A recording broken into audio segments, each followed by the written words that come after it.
I just want to go on record. Yes. I don't know who recommended this book, but they should be banned from book club. Well, blame the Wall Street Journal. God. Let me tell you, we've got some really good recommendations from who I like whoever does that, because do you remember this book?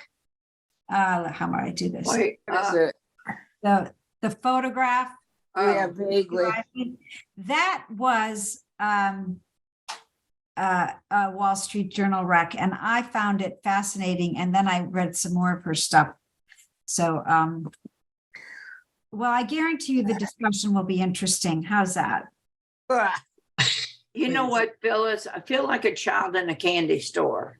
You want to pick out something sweet, pleasant, and Phyllis and I, Stacy, are getting so old that we want some people. Happy birthday, Phyllis. For yourself. Some people whose heads are together, whose hearts are light, whose spirits are inspiring, as opposed to, wow, did I fuck up? Excuse the language. But Well, I recommended Cold Comfort Farm and it didn't get any votes. So I tried. That book's a hoot. I started reading that a long time ago. It's hysterical. It's like a British version of Midnight's Children by Salman Rushdie. and so what book did you Thank what you, book Martha. did you just say? Cold Comfort. Farm by Farm. Stella Gibbons, the most everyone I feel is underrated that I like. The most underrated author. But yeah. Ugh.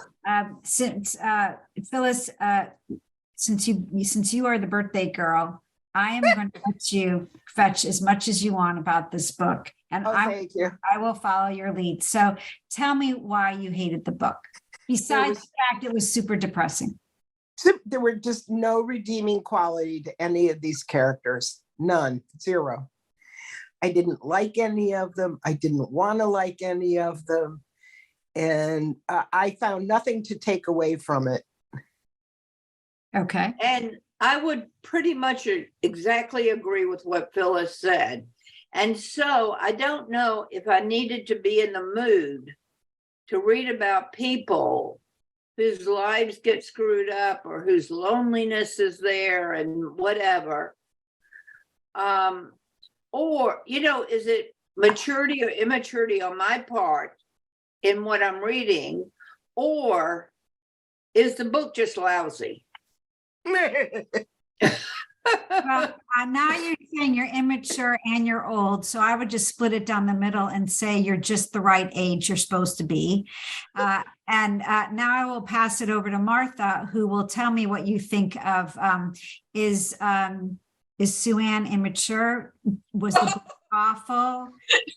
Does it have The three of us kind of touched base about the book. That's not Like fair. about 2 What weeks ago. happens in book club stays in book club. You Well, can't. that's fine. That's fine. But I'm just- we've been in, we are what's left of our beaches group here. I know. You know, Bobby's off with David at River Garden. It's very sad, some of this stuff. Okay, Wait, but I would, the River Garden. We'll talk about that another time. yeah, just for right now, he's in rehab. Okay. I the only redeeming value that I found was that it made my life seem so much better. See, just incorporate. Is it Schadenfreude? That's what you need to do. I mean, there it is, right there. Okay. You always measure your life up to Judith Hearne. You ain't got no problems. God. I'd rather have a better yardstick than that. But on a left bit of balance. We talk about Musar, which is a study of balance in all these areas. She was so off the scale that okay, so what was the book about the winter of this discontent, whatever Steinbeck's Winter of Our Discontent. Steinbeck. I love that book. Me Maybe too. because I don't know. I wanted to recommend it to somebody else. He was not any happier than she was. No, he wasn't. In fact, And he was kind of like, But I could empathize with him. I could see what was happening to him. Yeah. And with her, okay, I'll listen to you now because, yeah. No, I think we're done with book club. I don't have a thick skin, and now I will cry the rest of the day. No, that's so not true. You know how you always say, man, this was fat. I got it fat. Yes.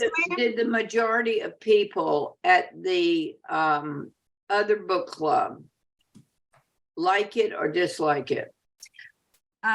So far, and I still have another one to go.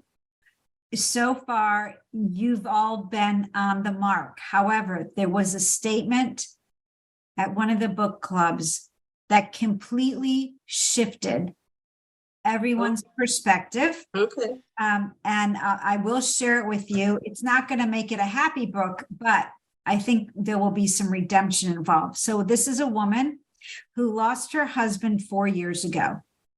She said she found the book beautiful and authentic, and it made her feel that someone understood the loneliness she was experiencing in her life. Right.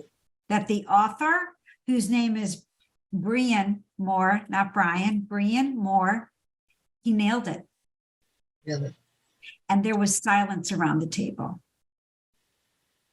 Because we're all at a point in our lives where we don't need any more sadness. We have enough of our own, nonfiction sadness, right? So why do you want to pick up a book and hear more, right? Yeah. And I get that, because I would like to also have Haagen-Dazs every day, right? And just forget vegetables completely. However, this book is a writer's book. This book is a serious reader's book, because not a lot happens, right? Not a lot happens in this book. I'm admitting Sherry Webb. Sherry's joining us. Not a lot happens in this book, but it is an amazing character study. And now I'm going to get off my soapbox and actually look at my notes. But you are not alone in feeling that this book was depressing and you felt you did not need it in your life. And I would offer that we have an author who says, you know what? It's important that we recognize that there are people in this world who fall through the cracks, and they deserve dignity and compassion too. And that's Judith Hearne. Hi, Sherry. We're just getting started. And since you've come on at the perfect time, you can also tell me what you thought of the book. And let me just say, it doesn't matter whether you liked the book or not. What matters is you are very honest, and I know you will be, with your gut reaction to The Lonely Passion of Judith Hearne. Well, it was a slow start for me. But once I got into it, I was just intrigued with the use of language. I don't think I have ever looked up that many words in the dictionary as I did with this one. And I found a real theme around so many of them, and the title. This is a very timely book for us to read. Oh my God. Because that word passion, I think, is used in several different ways. The obvious, that she had such passion for life that could never be fulfilled. And that, but I think there's also, this is a very Catholic book. Yes. And there's no way for me as a Christian to read it without, at this time of the year, without thinking of the Passion of Christ. And that was a big issue to me, of what she was going through, as she had the Sacred Heart looking so sternly and not affirming at her every day. And the only place that she thought she could find solace really did not give her solace. Which was her faith, the Catholic Church, the institution. Correct. The institution. Since you brought up the Sacred Heart, I'm going to start there. And what's so interesting about us meeting today is right now, the President of the United States is boarding an airplane to fly to Belfast, where our book takes place, to celebrate the 25th anniversary of the Good Friday Peace Accords. You will remember several years ago, we read Transatlantic by Colin McCann, where we get an inside look at George Mitchell and that whole process. Just an outstanding book. So here we are today on the heels of Easter. I'd like to say I planned it, but I didn't. But I love that it all works out. Hence, I'm in green. I have my shamrock. I'm ready. Yeah. I'm here for it. I'm so excited. I have to show you.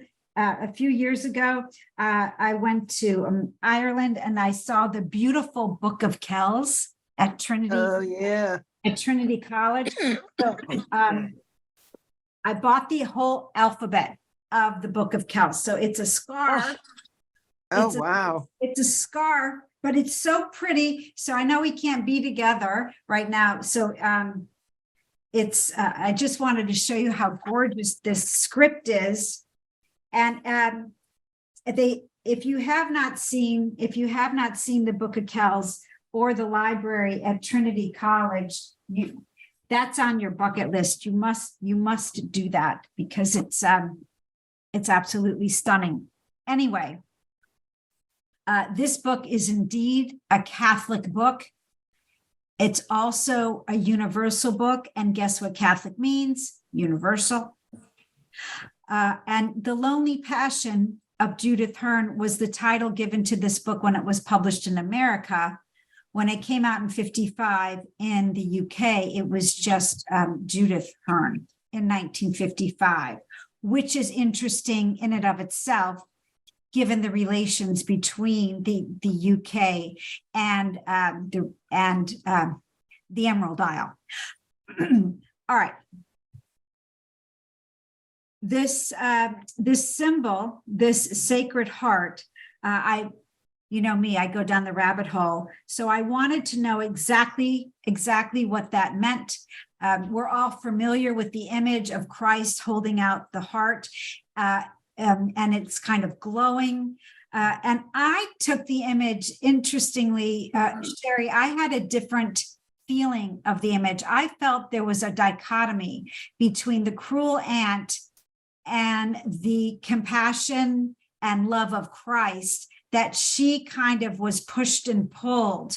And I think one is at the mantle, and one is which is at the foot of the bed, and one is above her head and heart. So that's how I saw it. But whatever. So just a little background. The most Sacred Heart of Jesus is one of the most widely practiced and well-known Catholic devotions. So I had to look up devotion because I wanted to be clear. Devotions are customs, rituals, and practices of worship and honoring saints, which are a tradition in the Catholic Church, wherein the heart of Jesus is viewed as a symbol of, quote, God's boundless and passionate love for mankind. And this embracing of the Sacred Heart of Jesus is a devotion to Christ is predominantly used in the Catholic Church, High Church Anglicans, and Lutherans, which I didn't realize. But anyways, okay, so that's kind of, so we all understand when we hear Sacred Heart. Now we know kind of the etymology, the background on that. Did you all finish the book? Okay. Yes. I finished. Okay, so I'm not going to bother with the summary.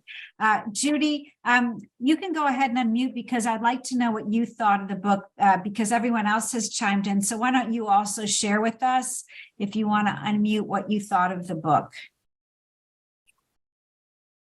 I loved it. She's still with me. She's with me. I can't explain it, but I think about her a lot. Why did you love it? I think he gave a voice. Come closer to your computer. I'm sorry. I'm out of practice with Zoom. I had to update my computer. That's why I'm late. It's a new version. I hear you. Well, you're here now. So I think he gave a voice to the lonely, forgotten, invisible woman. And I loved that. I loved it. And I tell her story to people. My cousin is visiting this week for Passover. She's from Charleston. I had to tell her the story. So she's like a part of me. And I'm just so happy that he gave her a voice. I thought the writing was beautiful. And I just cried and wept for her. I just did. And that's all I can say. I can't go any deeper than that. The church was a real disappointment. Wasn't surprised by that. Wasn't surprised by any of it, really. Really wasn't. Okay. It's out there. Thank you. All right. So, like I said, I'm just going to kind of plunge right in and we'll just see where we go. This book, let me talk about the kind of the style of how it's written and its structure. It is an unedited, unembellished, realist style. We have an author who shows compassion. All his characters are presented with economy and naturalness. They're recognizable. They're distinct human beings who are unimportant and uninteresting. He also gives an uncompromising, unsentimental view of Belfast, where he lived, our author. He especially shows us its poor and unattractive sections. It's gritty, the gritty, cold raininess of Belfast is a metaphor for the compassion and love that Judith lacks throughout the book. The idea of the rain and darkness of the city, that's what's happening as our main character falls further and further through the cracks. It's a book told in multiple voices. I found this article in the Belfast Telegraph. Let me know if you were aware of this.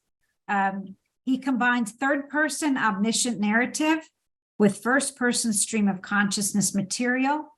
By combining the two, and he does this deftly, Moore tells his story and he allows us unfettered access into the private interior world of the people he is writing about. The LA Times said his books, and this one, are small, finely crafted, and quietly intelligent. So when you have multiple voices, you can either let the reader know that a new voice is happening, or you leave it up to the reader to figure it out. Philip Roth does the latter. When he starts going into his Zuckerman character, you're like, wait, what just happened? Who's talking, right?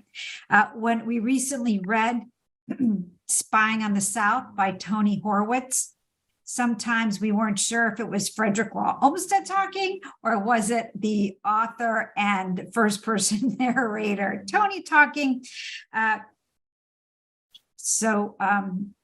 What our author does is he actually, in chapter 5, he makes perfectly clear that now we're going to hear from the other characters, because he has a section in chapter 5 where he calls out the other characters by name.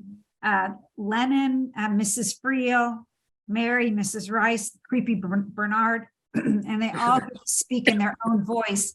It reminded me of the excellent film Gosford Park. If you have not seen that, I recommend. Oh yeah, not for a long time. Yeah, I recommend looking at that again, because everyone's talking, everyone's saying one thing and behaving another way and thinking another way. And man, isn't that human? So not only do we get to see how Judith thinks and what Judith says and the other characters, we also get to hear what all the other characters really think of Judith. So we're truly a fly on the wall. even the O'Neills, we get to hear from them and what they think of Judith. The liquor store clerks, when she has to go to a really dark part of town in order to get alcohol, even they have comments. The bellboys at the hotel look her up and down and have something to say. She, Judith Hearne, has no deep relationships with anyone. Everything is superficial. So even her dearest and oldest friendship with Moira O'Neill is based on a habit. Every Sunday, 2:00 after Mass, she heads over to the O'Neills and drinks, too much claret and has too many tea sandwiches. And is so unaware of their true feelings. Oh, yeah. She goes there thinking that this is a connection. This is at least one connection in my life. And the reader knows from,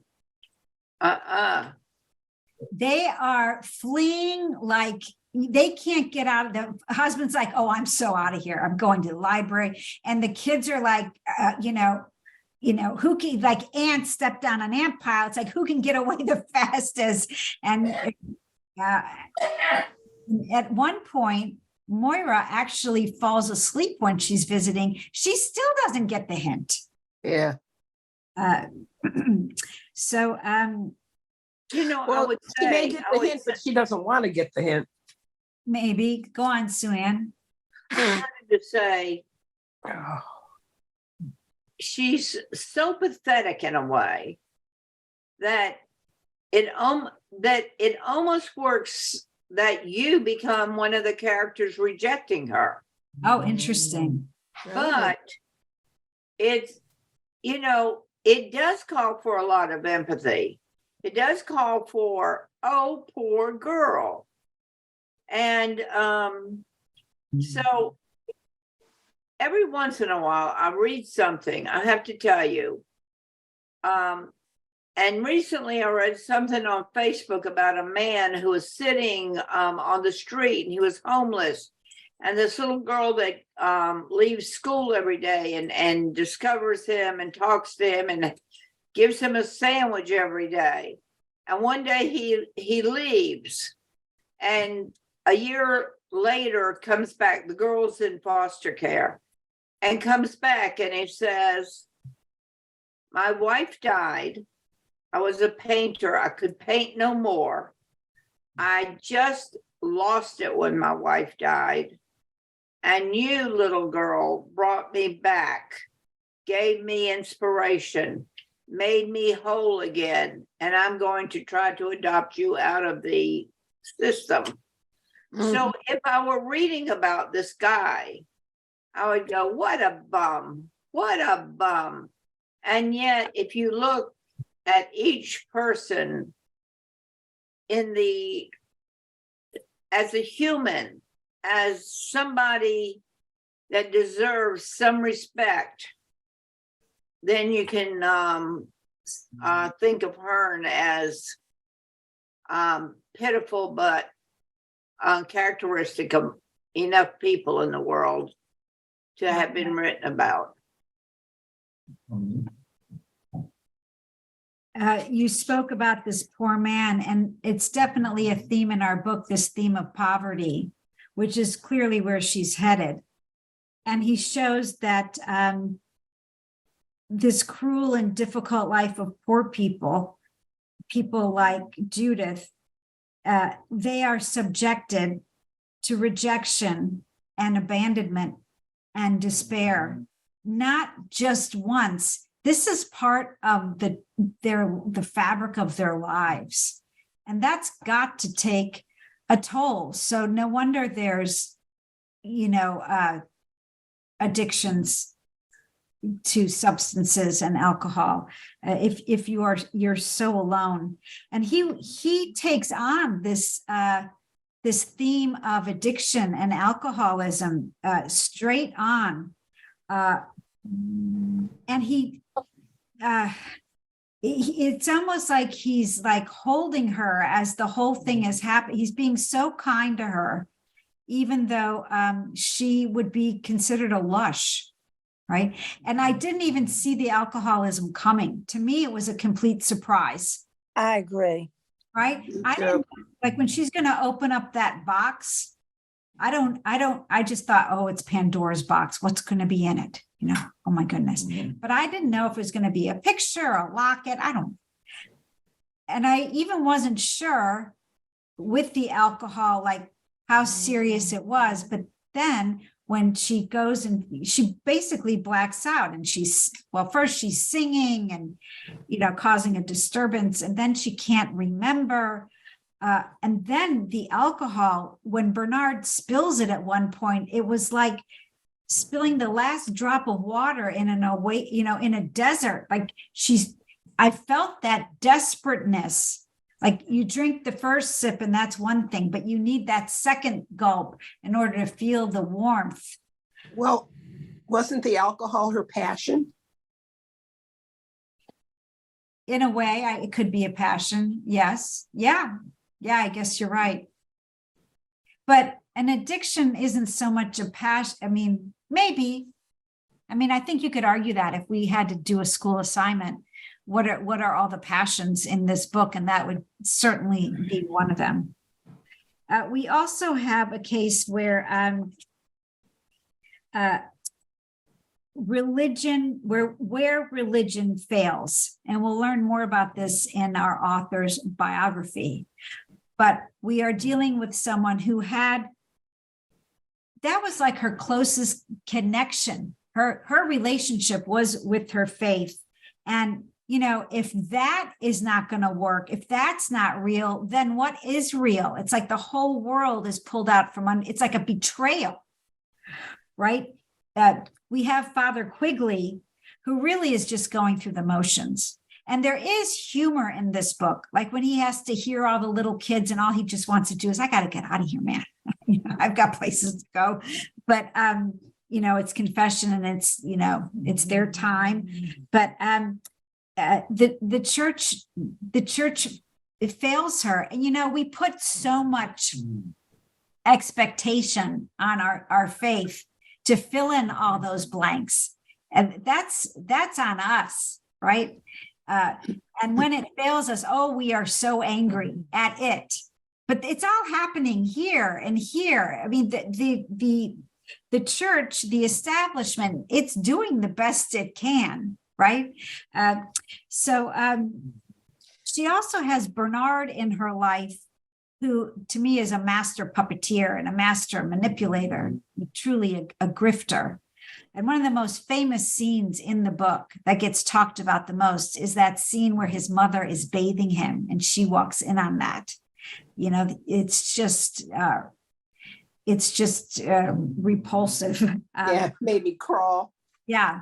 But, you know, he's an atheist, and hearing that to her, that rocks her world, because that's just not right. But what if it is? And that what if also leads to her unraveling, because if, you know, you can't, like, all of a sudden there's no air, like, how am I supposed to breathe? Right. I have a question. Can I ask a question here? Of course. When wherever she goes and when she puts the pictures up, she puts the picture of her aunt on the mantle where she looks at it all the time. But the Sacred Heart is above the bed where she does not see it. Oh, wow. That's interesting. Yeah, I think the placement of those two images is very important. And they're opposite one another. Right. Love and hate. But she may not need to see the Sacred Heart because she knows it's there. It's that. I don't think so. I don't think that's it. Well, she even turns the picture over at one point, but still knows it's there. She doesn't want it looking. But, at her, right. But ultimately, that is her. That's her savior, literally, figuratively, religiously. At the end of the book, and I'm sorry if it's going to be a spoiler, but I must. At the end of the book, where all of the research I did spells it out as an unhappy demise.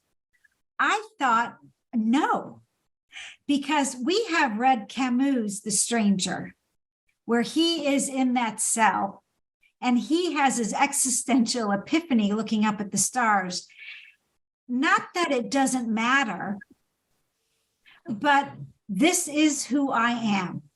This is like acceptance. This is what it is. So when she is in this, I'm sorry if you hear Coco snoring. She is just going at it. She is in a place she does not want to be. She has no one who really cares around her. I mean, we'll talk about the O'Neills in a moment, but truly she is alone. And she says, even if it's not real, even if the faith isn't real, it's real for me.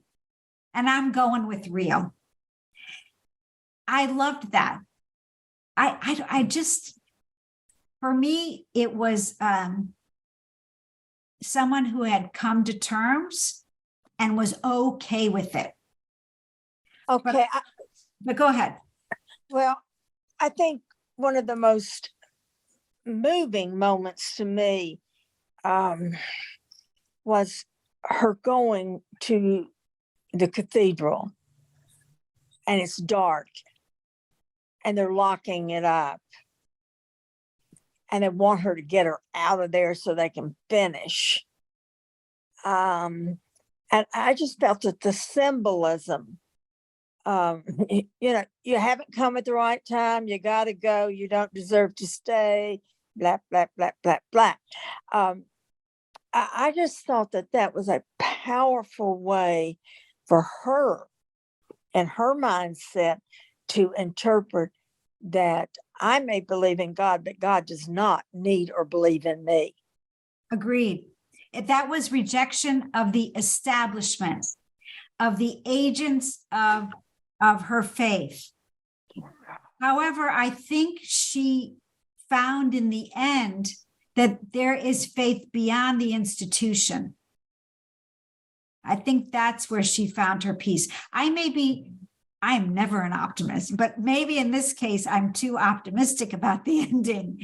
But that's what I saw. I mean, she's drunk and Father Quigley's like, come back when you're sober. I can't. Or when he has to go visit her, he's like, oh, I got to go visit. It's like, but yeah, I don't, maybe I digress. I'm sorry. But I will say the rejection. And when she actually has her when the break happens, it happens in the church where she approaches the tabernacle and physically pulls it out, wanting to see if it's real, if you are there, right? Are you there? Which I believe in the tabernacle is the wine and the way before the sacrament. Yeah, the reserves, I believe it's called the reserve sacrament. But they never mentioned the wine. I find that interesting. Because of her alcoholism, you mean? Yeah. Wow. I didn't think about that. Fred had a friend who was kicked out of the seminary because he drank this sacramental wine. That'll do it. Well, obviously, we're reading another novel about Ireland. And so the church is going to be a big part of that. And it is a big part of the author's life. And we will go there too. Another theme in the book, which I mentioned earlier, is rain and her raincoat and the weather, the cold weather. All right. So we have her ubiquitous red raincoat where she thinks she looks really good in. And the red hat. Yeah, and the red hat. And everyone else. Hat. That's a Cardinals hat. Oh, there you go. But everyone else is like that. That's not, no, you're inappropriate, but not so good. She also is walking in the rain. She's driving around in the rain. Mrs. O'Neill waves at her when she leaves the house at one point, when she's drunk, the final time she goes to visit, and she's looking at her distorted through the raindrops. You know what, when we are soaked, we don't look so good. She's losing the hat's now cocked on her head. Like, we're losing all dignity. Bedraggled. Yeah, just despair. And of course, rain, that's tears. And the absence of heat, the absence of warmth. You can literally feel the warmth of the fire coming from the hearth when you're at the O'Neill family's home. You feel the love that that familial love. And we actually see her tooching up closer to put her feet like on the right there by the fire, just to warm up. When Bernard and when his mother, they're next to the fire when they are, when she is grooming him. So this idea, when she gets dressed in the morning, she has her routine, right? She hurries out of bed, feet are cold on the floor, turns on the stove, run back into bed, put the covers over her head, get dressed underneath her jammies, then slowly pull, like, it's just so cold. And one of the powerful moments as she left there drunk was her telling Mrs. O'Neill she didn't like her. Yeah. She had never liked her. And it was more of a confessional. I mean, I think she was on that track at that moment of needing to confess so many things. She realized that she was Charity, and no one wants to be Charity. And she was a little jealous of Moira growing up too. She felt she was above her station. Right. Because she married up, right? She didn't like that. And Moira to me is kind of like Mary, because despite the fact that she said, I don't like you, who is it who ensures that this woman has a roof over her head when they take her to the Catholic, I guess you call it nursing home? I don't know. Yeah. Yeah. And it's the O'Neills, the husband and the wife. They make sure. I thought that was a beautiful gesture of compassion, rising above it. Earnscliffe was the name of the institution. And she'd gone there before to visit a friend of hers. Right. And that was the last place she wanted to end up. Right? That's the last place. And was her friend there because she was a drinker? I can't remember. Yeah. Yes, because she sneaks in alcohol. Yeah, to her. That's We right. need to be going. Yeah. Okay. Now. Okay, the heat. Okay. So chapters 1 through 5, we have this narrative. We're learning about Judith, the interior and her exterior realities. And then, like I said, chapter 6 departs because we get to hear from everyone. And then her breakdown begins at chapter 7 because it's set in motion by the revelation that Madden was not a hotelier, but he worked as a doorman. And basically, he got workman's comp and could come back to Ireland where he wanted to open up a hamburger joint, right? And the shame that she has when she discovers that she's been drinking and everyone has noticed it. Just it's devastating to her. And she's this is like her last chance to be married, to be respectable, which 1955. And, at that time, what were her options, right?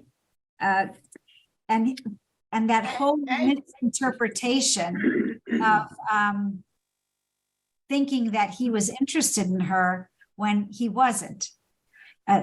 The film, which was made about 23 years later, starring Professor McGonagall, Dame Maggie Smith, as our main character, and Bob Hoskins as Mr. Madden, is available to you if you want to watch it. I saw a little bit of the trailer Thanks. online, but our author did not like the film, but more on that later. Okay. So my question is, do you know a Judith Hearne?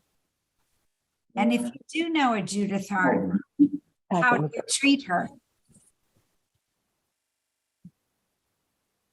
Right? I don't think I do. Okay.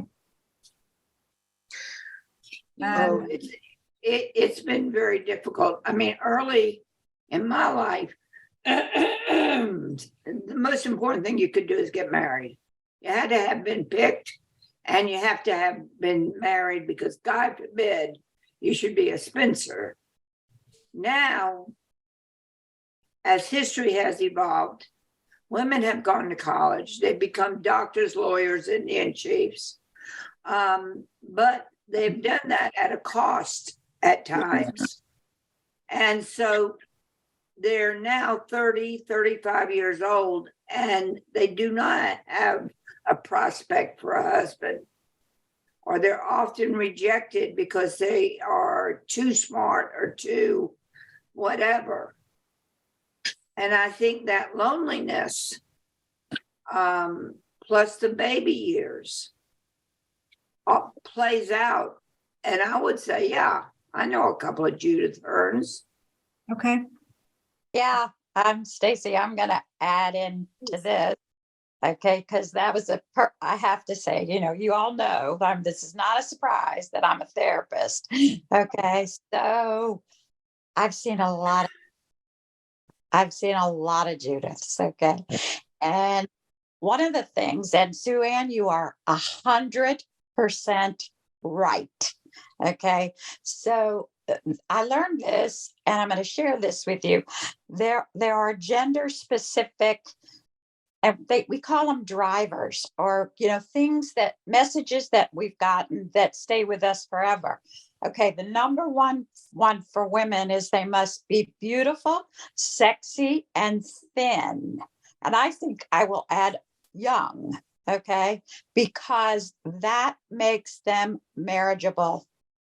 Okay, that makes them desirable. That defines who they are. And Sue Ann, you said it perfectly. Now there's also, women are not allowed they're not allowed to achieve and be smart, and and all the rest of it. Okay. The other ones, yeah, okay, so there are 4. Okay. So, and you think about these when we talk about Judith. Okay. The other one is they have the availability of every emotion except for one, and that belongs to men. And the one that does not belong to women is anger. Really? Yep. And on the other side, for men, they have to suppress all those other emotions. Okay. And here we go. Number 3 is women must be the caretakers for everyone. I just had this conversation with my son. Everyone in the world, okay? They must take care of everyone. Men must slay the dragon alone. Alone. Men, the equivalent to our beautiful, sexy, and thin for men. They must achieve and be the best at everything. And the last one, you can see Judith, okay, is she must put her needs last to everyone else's. She's the person who she's the woman who sits down last and gets the smallest piece of chicken. She's the person who, and that comes back from the church. okay, about Mary and, the whole, whatever, we can, Mother Mary, she's got to sacrifice everything in her life for everyone else. And the opposite from, and so, and so the opposite for men is they are given the message that they are, it's important for them to be alone and to move through the world, and they're not responsible for other people. And the last one is for women, they must put their needs last to everyone else. Right. And for men, they can never acknowledge they have any needs. Wow. Oh, are you Okay. kidding? Wow. Nope. Wow. So- Men are so needy. How can they be right?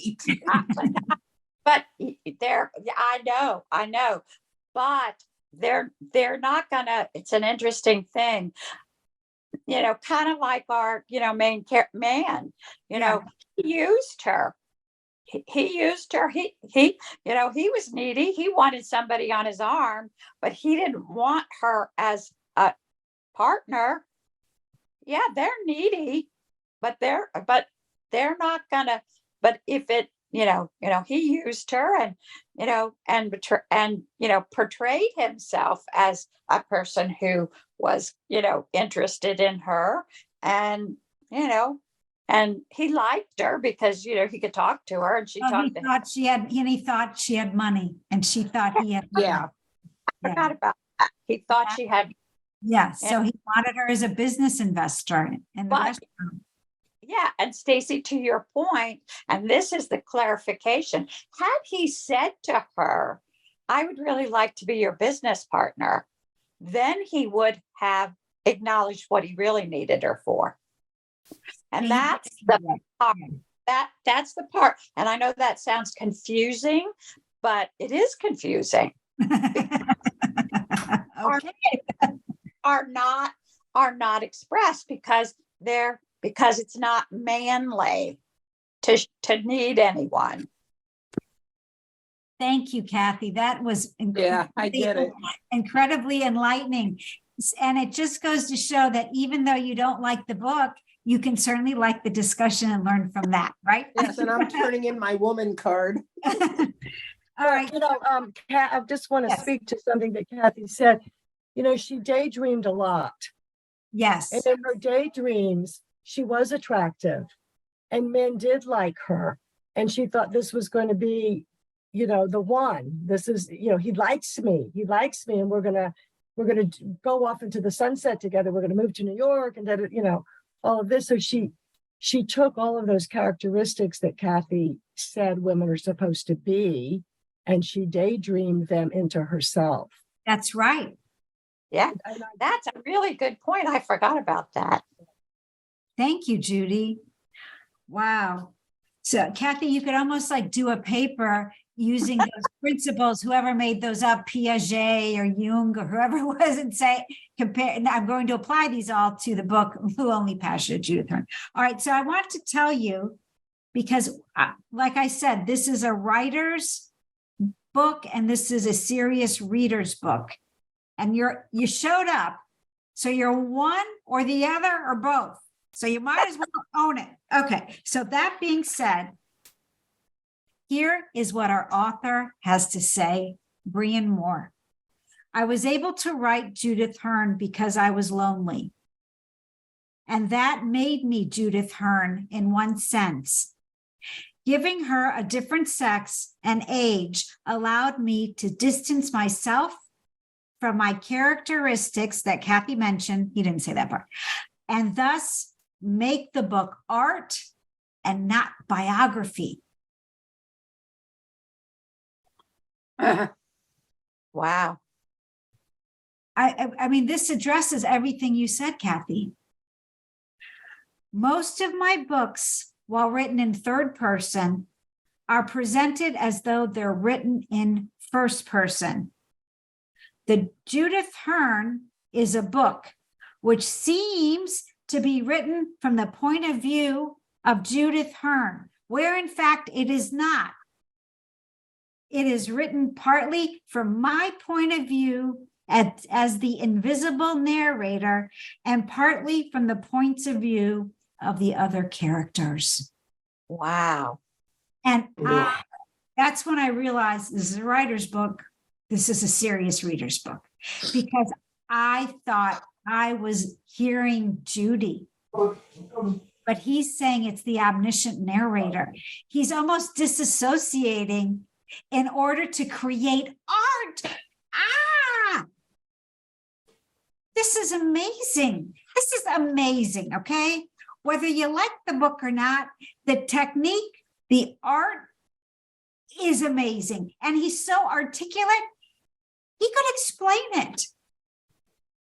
So who is Brian Moore? Well, first of all, I pronounce his name wrong. It's Brian. Who is Brian Moore? And have any of you heard of him prior to this book? Okay. Well, he also has nom de plumes, Bernard Mara and Michael Bryan. He was born in 1921 in Belfast, Ireland. He grew up with 8 other siblings. He was the second eldest. You won't be surprised to learn that he came from a large Roman Catholic family. His father was a surgeon and always wore a monocle, even during surgery. I don't know whether I like that or don't like that. And even though his father was Catholic, he was an Ulster man. So interesting for today, again, because this means that he was very pro UK, staying a part of the UK.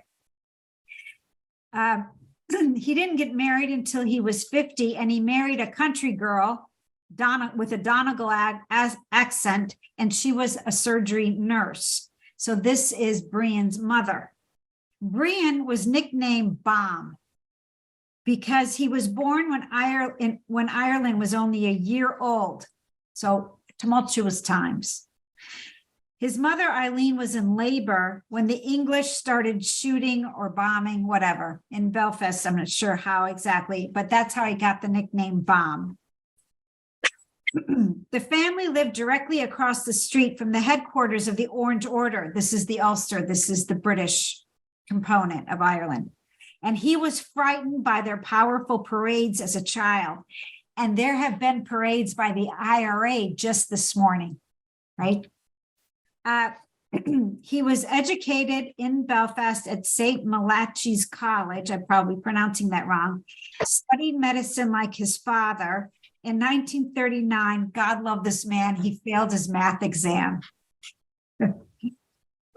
Baum was a foreshadowing for his personality.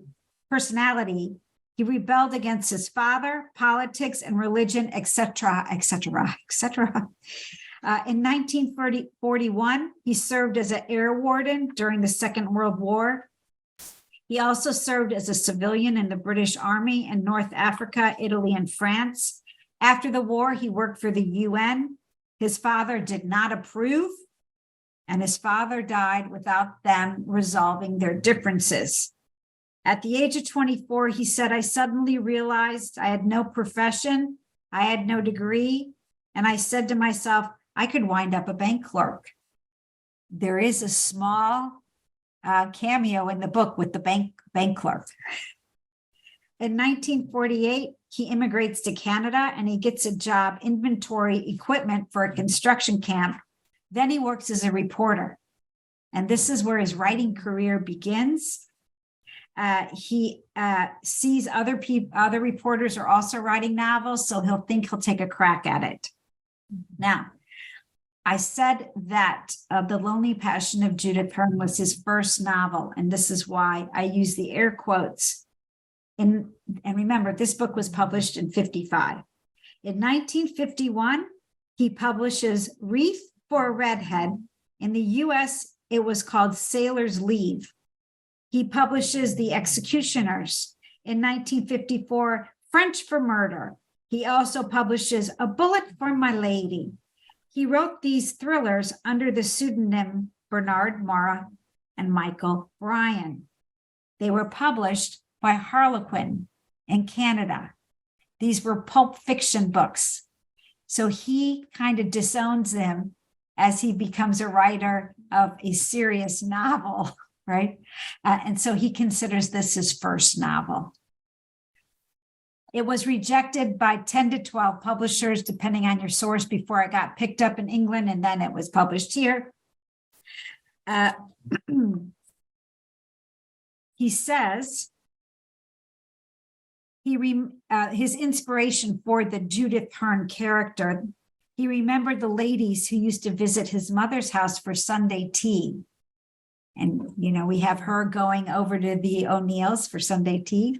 One lady in particular, he ended up using as his inspiration for the book. How did the writing process go?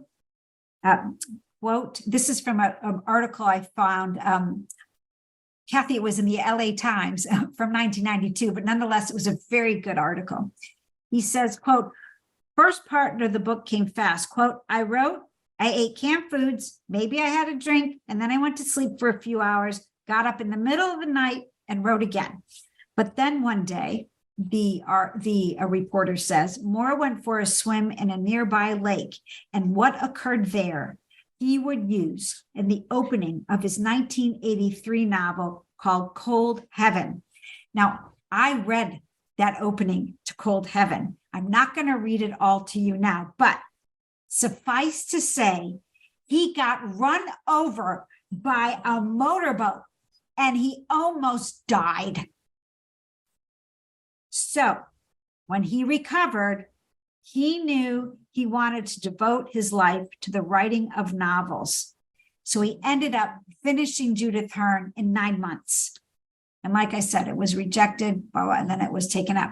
So if you're wondering about what to do with your life, like you have this pipe dream, instead of waiting for a serious accident to happen, let's just tick that off your list and say, Brian did that for you, and go ahead and grab the brass ring. Whatever it is you want to do, just go to it. So Judith Hearne comes out, awards, and then he continues writing his pulp fiction until 1957. And I'm not kidding when I say it's like a book a year. So I'm just going to kind of spin through them super duper quick. He writes, This Gun is for Gloria, Intent to Kill. This is 1956. 57, The Feast of Lupercal. 57, Murder in Majorca. 59, he moves to New York. Why? Guggenheim Fellowship.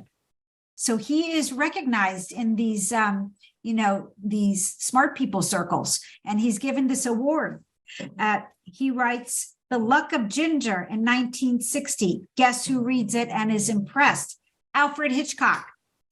So impressed that he asked Moore to Hollywood, where Moore writes with Hitchcock The Torn Curtain, that comes out in 1964. He didn't like writing with the Hollywood people. Evidently, it's ruled by committee, and he is a writer where he wants to be in charge. So he never did that again. More awards, more books through the 60s.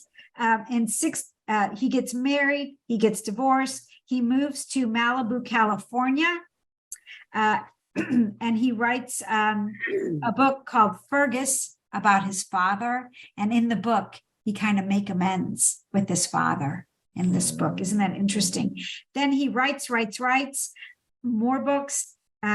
He is nominated in 1976 for the Booker, a book called The Doctor's Wife. Continues writing. Cold Heaven comes out in 83. We're writing. 1987, The Color of Blood, nominated for a Booker. 1987, 23 years later, a film based on the book, but with the story relocated to Dublin, was released with Maggie Smith as Judith Hearne. Katharine Hepburn was slated for the role, but aged out. What did Kathy say about being young? And Moore didn't like the film. Oh, we're not surprised. This is what he said. Quote, this poor old spinster I had back in the 50s suddenly becomes a women's limp figure who's strong and moves on. The novel is so depressing. There's no way you can lift that novel up. If you're going to make it depressing, make it depressing, he says, raising his voice with frustration. Why shouldn't you make a film that's down? It's catharsis. Now, he probably didn't say it with my inflection, but he said it. And I find that hilarious. In 1990, he writes Lies of Silence, another nomination for the Booker. He was favored to win that year, but he lost out to A.S. Bryant and her book Possession. A.S. Bryant, she wrote the foreword to the group that we recently read. I mean, it's such a small world. Okay. In 1993, he's writing through 1998. In 1999, he passes away while working on a novel about a French symbolist poet. The last published work written just before he passed was an essay. It was entitled Going Home. Going Home. It is an essay about his memories in Ireland, published in the New York Times in February of that year. I'm going to read a quote from it because it's so beautiful. The past is buried until in Conmera, I know I pronounced that place wrong, the sight of my friend's grave brings back those faces, those scenes, those sounds and smells, which now live only in my memory. And in that moment, I know that when I die, I would like to come home, at last to be buried here in this quiet place among the grazing cows. Now, I wanted that in there because there's a lot of critical analysis about his books and place. Now, he wrote mostly in Malibu.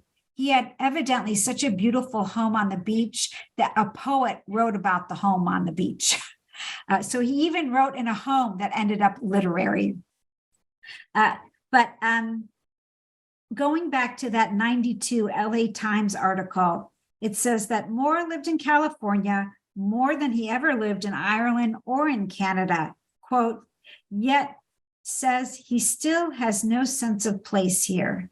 Place, he admits, is perhaps the question of his writing life. He says, I often wondered what would have happened to me if I stayed in Ireland and written about my own world all the time. And I'm going to die not knowing if I made a mistake or not. Every one of his books is in a different city. It's never in the same city. All right. Fun facts, he's more well-known in the UK than in the United States. However, Bruce was in London last week, so I told him to go to Waterstones, which is like their Barnes & Noble, and take a picture for book club of the bookshelf at that bookstore that has all the books for sale, so I can be redeemed because I know everyone's going to hate this book, except for Judy was right. So Bruce goes to the store, and I'm reading him all these quotes about what a great author he is. He goes to the store, and he said he didn't see any books on the shelves. So he goes up to the young guy at the counter, and he says, do you have any Brian Moore? And the guy goes, who? And Bruce is like, at Lonely Passion, do you have any Brian Moore? And the guy goes, well, I haven't heard, but hold on, let me look. No, we don't have them. Do you want me to check any other stores? And Bruce goes, no. And he texts me. He goes, what year was that article written? Because I was pulling all these glorious quotes from like a 92 article, a 99 article. And so there you have it. But I still would argue he's more well-known in Britain than the US because he's friends with Julian Barnes. Remember this? Fame is fleeting. Remember this book? I love this book. Same kind of book, very interior, right? Very interior. So he's also an admirer of James Joyce. No surprises there. And also an author. Well, we haven't read Joyce and we haven't read I think it's Jorge Luis Borgia. I believe he's Spanish, and he wrote a very famous book about a library that I started to read and it's over my head. But if anyone else wants to give a crack at it, I'm willing to go there. Okay. His following books have inspired films: Intent to Kill, The Luck of Ginger Coffee, Catholics, Black Robe, Cold Heaven, and The Statement. His reoccurring themes, like Sherry said when we got started, the concept of Catholicism and Catholic priesthood and priests losing their faith. He wrote a book. Well, he wrote two. One was called The Feast of Lupercal, and the other, The Emperor of Ice Cream. And his novels, those two novels, feature staunchly anti-doctrine and anti-clerical themes. Moore spoke strongly about the effect of the church on life in Ireland. I mean, we're hearing Edna O'Brien in this. We're hearing, if you remember, Ashla Ash's Secret Scripture. The role of the church in Ireland is, they cannot be separated from the identity of that countries. All right. I want to talk a little bit now. I want to just pull some quotes about Moore's writing and also about the idea as the author, as celebrity in the context of the social media age in which we live. So stay with me. I hope I'm not boring you too much. All right. Novel writing, he says, is like an addiction. Okay. And the secret is keeping it in your mind, even when you're doing something else. It's a dangerous occupation in which you're constantly faced with the specter of failure. Here's a 1973 article I found, but it was reprinted 20 years later on the anniversary of Moore's death in 2019 in the Irish Times. So he is popular still in Ireland. When I wrote my first book, I decided that the interesting thing would be to describe and to find out how an ordinary person becomes alienated and loses faith. So I picked a very ordinary person, a silly, lonely, middle-aged spinster whose religion was mostly emotional. And in that way, I set myself what may have been part of my life's task, because I realized, even in the writing of the book, that through the ordinary, you could perceive the extraordinary. And that's what Judy and myself saw. The book to me blew my mind. Judith never had to leave her room. I would have been blown away because of how the author handles the character. Just blew my mind. We identify with ordinary people because at heart, we, or most of us, believe that we're ordinary. Besides, we no longer live in an age of kings and heroes. We live in an age of Nixons and Eisenhowers.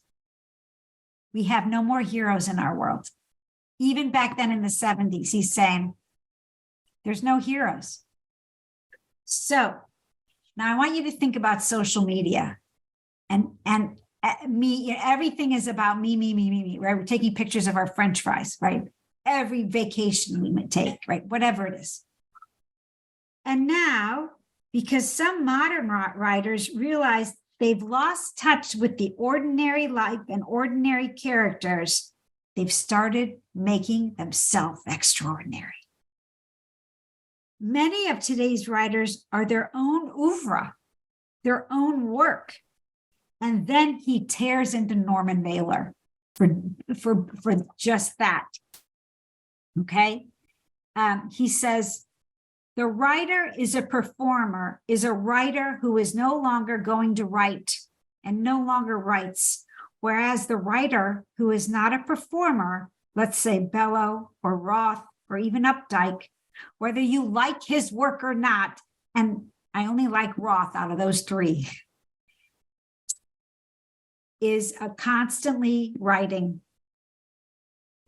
And then there was a question, could a writer who wished to avoid celebrity write under a pseudonym and remain anonymous?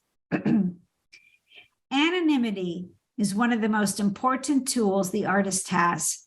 Matisse, the painter, wrote, an artist must never be the prisoner of himself. If you're an artist or a writer, are you listening? The artist must never be the prisoner of himself or a manner or a success. The Japanese artists of the Grand Epoch changed their names several times in their lives, and I admire that. They want to safeguard their liberties.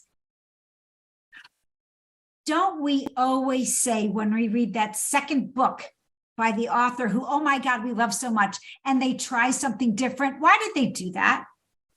Why did they change it up? I liked how it was. Don't change. They become a victim of their own style, their own art. They become caged in their own art because God forbid they should try something new. Everyone goes crazy, right? This was an author who was always experimenting in his writing style. We're seeing it very early. Later on, he starts going into magical realism. And if you remember, when I told you the year he passed away, he was doing a nonfiction look at a French poet. So he wasn't afraid to try. Graham Greene said that Moore was his favorite living at the time novelist. So he, do you hear me going like this? These are 4 pages worth of lists of things he wrote. He also wrote mysteries that were contained in like detective compilations, magazines, and things. This man was writing like we breathe. And we've been treated to his first novel that put him on that path. The End by Stacy Goldring. So what do you think? What do you think now that you've heard all this? Not that you've heard all this. Does it change what you think of the book or your reading experience or how you reacted to it? Phyllis. Okay. If he would have written it from a man's point of view, going back to what Kathy was saying and stuff, and maybe I could have identified a little differently into the whole, I mean, his own, but he was setting it up as a woman's terrible life. I don't know. Okay. All right. Would have been interesting. Okay. That's an interesting point, Martha, because I always find it hard to believe that a man is writing in a woman's voice. Right. Yeah. But this was not so hard to believe. Is that almost a compliment? Maybe. Okay. I mean, in all seriousness, that's very interesting. I remember reading Memoirs of a Geisha, wanting to go. I mean, I'm looking at all the things that he wrote too, and you know what? I'm not excited about reading something else by him. I don't know. Yeah. Has anyone seen the film The Torn Curtain? Does that ring a bell? Alfred Hitchcock. I don't think I ever saw it. And before we get away from the topic of movies, if you really want to see a lovely movie, well, not lovely is not the right word, but a definitive movie about Ireland, you should see Belfast. Thank you. Okay. Rebellion is very good too. It's a series on, I think, Netflix.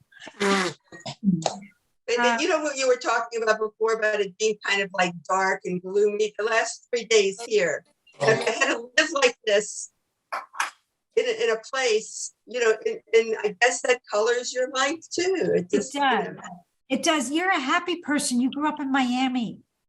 Right. We went out barefoot and just did stuff every day. And yeah. This is what happens when you live in Ohio. You become a cynic. You think Ohio makes you a cynic? Is that it? Well, it tends to weigh on the weather tends to weigh on you. Yeah, I agree with that. Okay, thank you. Yeah. Well, Martha, I grew up in Fort Lauderdale, so I'm with you. I'm with you. I when it's not sunny, when the sun isn't out, I'm What like, is this? well, where am I? Why is the sun not out? And I'm in Right. California, and it's so friggin' cold. Oh It's my terrible. Two things. It's cold here And too, wet. Kathy. Yeah. Yeah. Yeah, it's the fine Jewish wine. I want to go to Florida. Right. Oh dear, oh dear, oh dear. So I have a friend who's going to Belfast next year. Should I suggest she reads or sees the movie Belfast? Yes, all of not the a bad above. idea. All of the Not a above. bad idea. And Edna O'Brien. Read all of Edna O'Brien. Yeah. Right. Read Secret Scripture. Read there's such amazing writers. I mean, read Colin McCann. I mean, just read all of it. Definitely transatlantic. Now there's a Netflix that's transatlantic now. Did you see something about that? Yeah. And I Is it the book based on the book? I yeah. don't know. I think it's based on the guy who was getting the people who were artists and novelists out of Europe, the Jewish ones, the other ones who were speaking against the government. This is not that book. This is No. But sometimes I'll look up a book and there's like 10 by the same title with different authors. there's only so many words. Yeah, I guess. 88 keys on the piano, Yeah. There you go. But look what magic can come from it. Maybe they all have a vitamin D deficiency. And if they only had a little more vitamin D or vitamin C. D3. Yeah. If they all took their multivitamin, right, maybe they all they'd be much better off. They took their Centrum. Oh my God. Maybe that's the ticket to cure these. it's seasonal effectiveness disorder. Yeah, they need the lamp. They all need the lamp. Yeah. I like that. Stacey, I'm thinking about what he said about would his life have been different had he written about Ireland instead of switching his places around. Oh, staying in Ireland, yeah. Yeah, I think, and I'm going to kind of float this idea and see if you guys think that. So my thought about that is he wrote this book, and I get it why people don't like it. I mean, it's, I get it. I mean, it's totally, it's depressing, there's no, I hate to say this, but, there's a point in it that you feel like nothing's happy here, nobody's happy and so it's hard to read. But I think when you talked about him today, oh my God, I see exactly. I think he loved Ireland. And as he said, that's home. But I think he didn't want to, I hate to say this, I think he didn't want to destroy Ireland. And so he wrote about other places. He wrote the first one about the sad, the difficult life in Ireland. But I think he shifted and said, it's that inner conflict with you love something, but it causes you great pain. Right. So you have to leave it. So he had to leave it. You have to leave it. And so he wrote about other places, I think, to protect it, to keep Ireland, his one, even though it was, and that's where, because when you read the part, this was fabulous, Stacey, by the way, when you read Coming Home and I heard what he was saying, I was like, his heart was always in Ireland.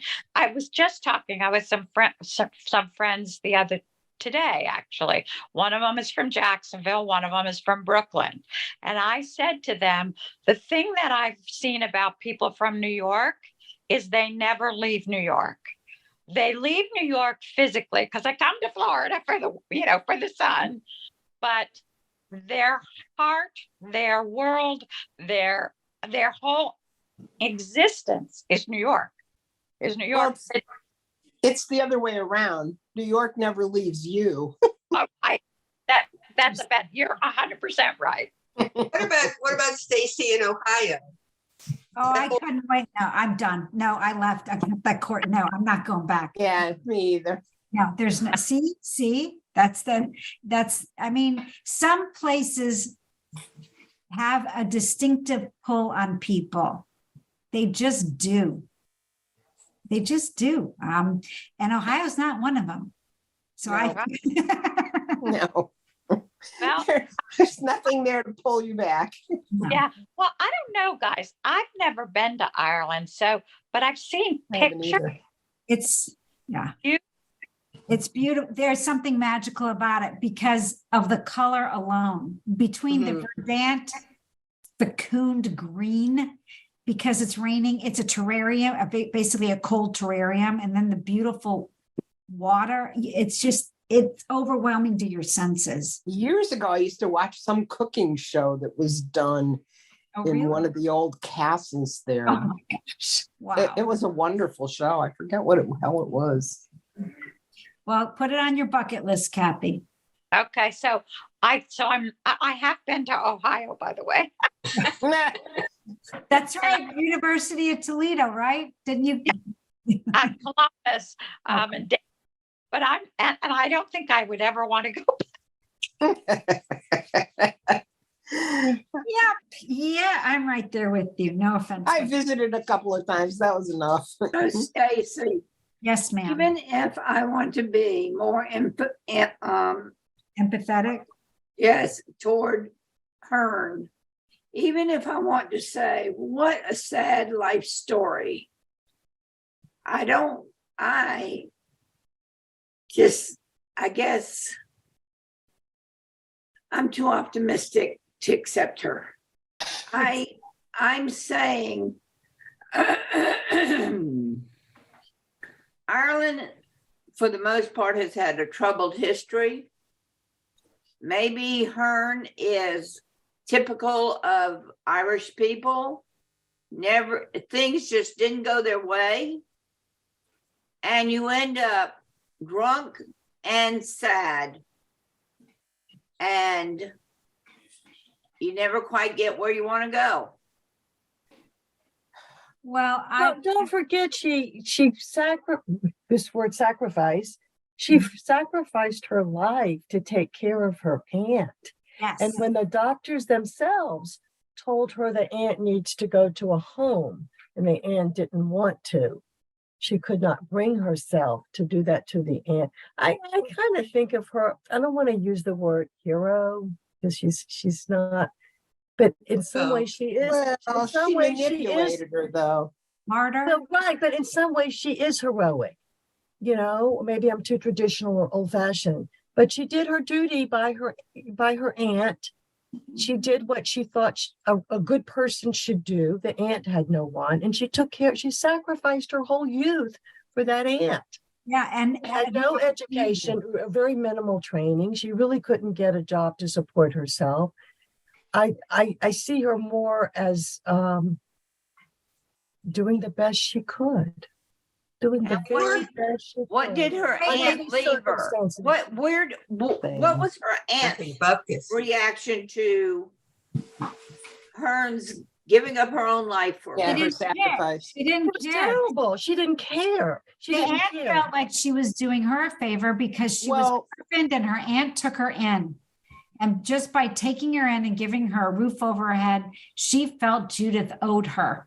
And she was just this bitter woman.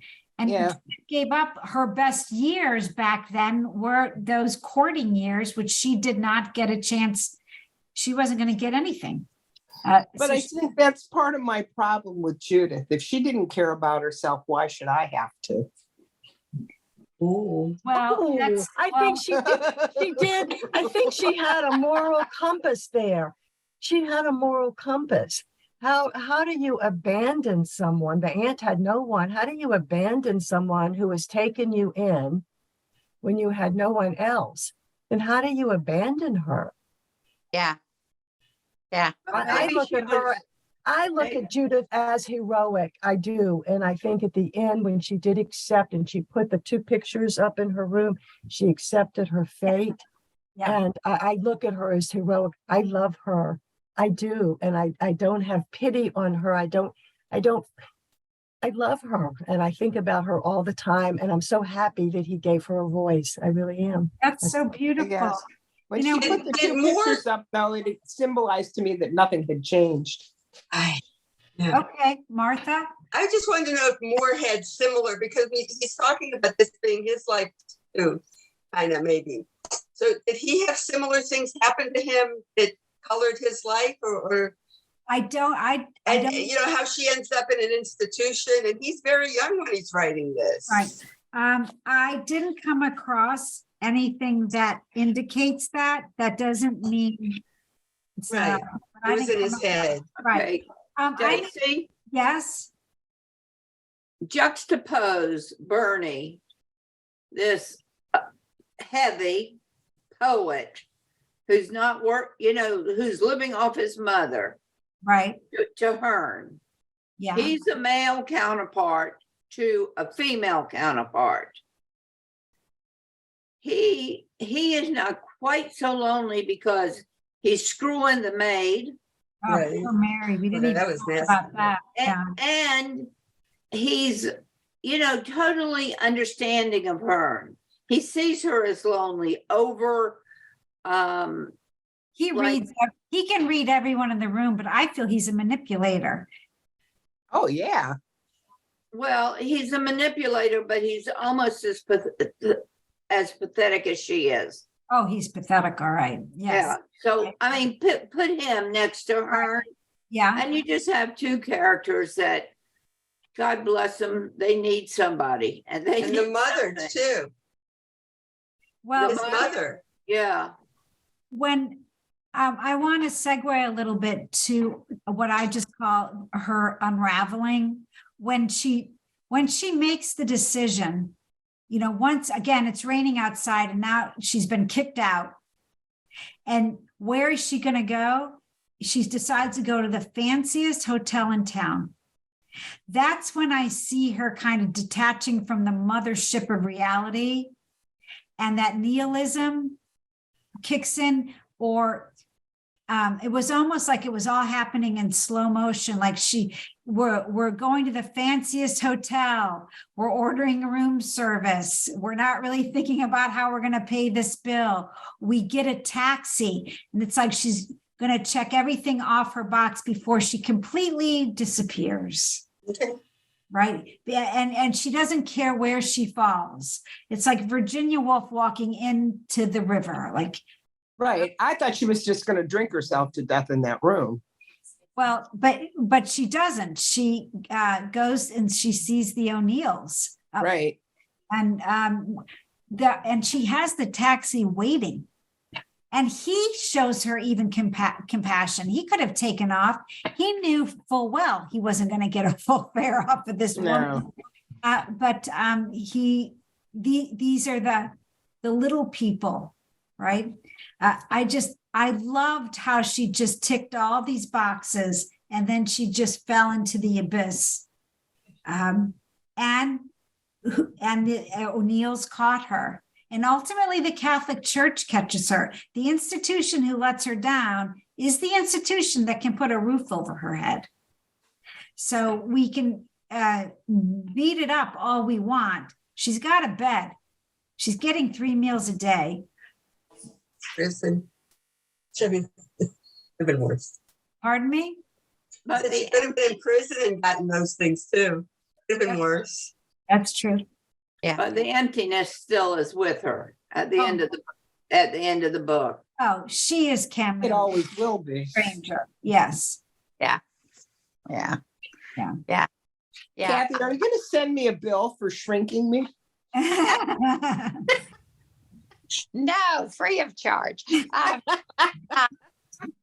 Pro bono. yeah. I'm going to say goodbye to everybody. Thank you, Stacy. Judy, take care. I'm glad you liked it. Bye-bye. But I think I think she's a tragic hero. Ah, I mean, I think Is that she a hero? yeah, because Makes it through. in her own way, even though it may not seem healthy to us, in her way, she was able to find her own way through the world that was very confusing to her, very overwhelming to her. And the tragedy, of course, is that, that she never found a deep connection to another human being that, sustaining. But the hero part was that she was able to find that life sustained her, that the world, even though she had faced all the things that she had done and that had been done to her, and she like Stacey said, I mean, she lost touch with reality and and all the rest of that, but she had something in her that allowed her to that sustained her. So so for me, and the part where she gave up her life for other people, she questioned things, that's the author, by the way. That's when you talked about his life, I was like, I can definitely see him in her. yeah. Questioning of the church. Yeah, the So- question. I think he was probably a very lonely child. Well, he Ooh. was definitely the problem child. Yes, I think. So was it her faith that sustained her? What sustained her? Yes, Yeah. I believe it is her faith without the institutional portion. Yeah. Yeah. Because I- she says, like, it doesn't matter whether it's real or not, I'm in. Like, I'm going with it. And Yeah. I think. I think that's the author talking. yeah. Mm. Oh, yeah. Yes. That's the author talking. Yeah, because his books feature religious themes as he gets more and more experimental as well, as I'm to understand. Yeah, and I would say Very good. Yes. the author. I would say what sustained him was his writing. Was his right? Yeah, he needed to write. Yeah. Yes. Well, he figured out he couldn't do anything else. So And to his credit, yeah. he wrote a did lot. it well. I mean, Yes. he did it. He amazing what he did. I mean, he's, there were a lot, and what Stacy said, I think is, really important is, writing is a really tough thing, to put, because there's so much, and he got rejected too. I mean, he got rejected. He didn't have instant success. I mean, but the urge for him to write stories and keep writing stories, Yeah. whatever it was, with her was, I don't really buy it, but it feels good and I'm going to keep doing it, kind of thing, and it'll work, and it'll keep me, him. I think it was it was his writing that kept him going. Yes. Yeah. Yeah. His Yeah. writing sustained him. See, I don't have that discipline. I can tell myself stories in my head, but I don't have the discipline to write it. A whole other thing to put it on a blank sheet of paper. Yeah. That paper screams at you. Yeah. And that's a whole other thing, put it on the paper and then put it out there for other people. Look at today. Look at how, look at the difference in how, we see it, Yeah. Can you imagine what if he put, what as he put it out there in the world, I mean, 5. Yeah. Yeah. Well, this A is friend of mine passed me something to read a couple of weeks ago, and I read it, and I finally said to him, I said, the hardest part I had reading it was that I could hear your voice always in what I was reading. sometimes we do that, don't we? Yeah. Yeah. yeah. Well, sometimes that's a compliment. Oh, Yes, I didn't mean it as anything but really, but it made it hard for me to see a bigger picture of what he was writing. I totally get it. When I was making my film, people would say, "Oh, you need to watch this film or that film," and I thought, I can't do anything. Yeah. Influence. I have to keep. Keep your head down and go. Yeah. Yeah. I don't want to be off track. Yeah. Because if you had done that, it's kind of like what he did when he went to Hollywood. Yeah. Yeah. Exactly. So, Yeah. anyway, Have you ever read any Joan Didion? no, but that's really uplifting. When she died, I took out a couple of her books. It was one on Miami. Beautiful writer, The Year of Magical Thinking. Oh, Yeah. Yeah, that's beautiful. They were a whole writing family. yeah. I can't believe you brought up Joan Didion. That could possibly be the end more depressing than this book. Find them depressing, but Yeah. I'd like she's her. trying to save herself from it, Yeah. Well, we could also read Sylvia Plath if you want to go down that road. Right. No, only the children's books, thank you. If you've never read it, The Bed Book is a beautiful little children's book. Oh, good to know. Kathy? I tried Sylvia Plath. Oh, no. I was like, I don't know how far I got into it. And I was like, I'm not. P.S. It doesn't end well. I mean, this is a beautiful, I love this book. I think we've done this with our group. If Virginia, who's Afraid of Virginia Woolf? I don't know if we've done that one, but we could do that one too. Mrs. Dalloway. I don't remember that we did that one, but I know the book. I've never read it. I know the book. It's a kiss of death if I ever recommend anything. So someone's going to recommend it because that's why I'm still reading Cold Comfort Farm. it's a great book. It's such a great book. Oh my God. Anyway. Okay, we'll look forward to the next one, right? Yes. So the next one. I'm enjoying the Shakespeare and Company. Thank you, Lord. Okay. Me too. I loved it. Very good. So I have to tell you, it is called Shakespeare and Company by Sylvia Beach. Evidently, there's a very familiar title that is Sylvia Beach's biography. It is not that book. No. It is this one. However, if you read that one, then I will turn the table over to you to tell all about her bio, and then I won't have to do that work. But this is but I do have to bitch and moan because I had to buy a book light because I'm a night reader. That's not and I still look up in the corner of the page to see what time it is. What do you mean? Because I read on my iPad always. She sees the. And this isn't available on an iPad? Nope. Oh, I'm so shocked. Was Judith Hearne? Yes. Wow. Wasn't in the library though. I had to get my own. Sorry. It's okay. I also have a full disclosure. So basically, pick the book because of its cover. When it came, yeah, right. All those flowers. This is so beautiful. Look, I thought it's a cat in an armchair with great chintz wallpaper. So British. But then I realized it is not a cat. It is not a cat. What is it?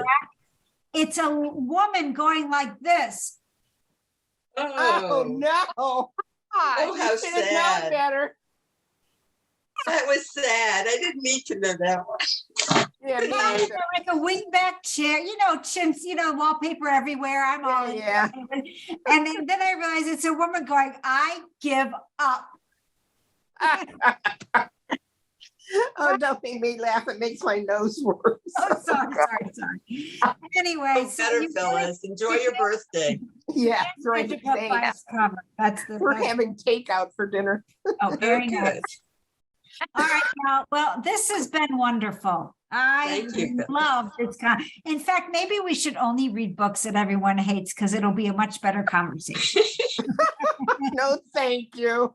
All right, I y'all. don't enjoy All right. torture. Well, happy birthday to Phyllis. And I Thank hope you. everyone has a great month and it only warms up. And I look forward to seeing you all soon. It better warm up. Otherwise, I'm moving to Belize. Bye. Bye.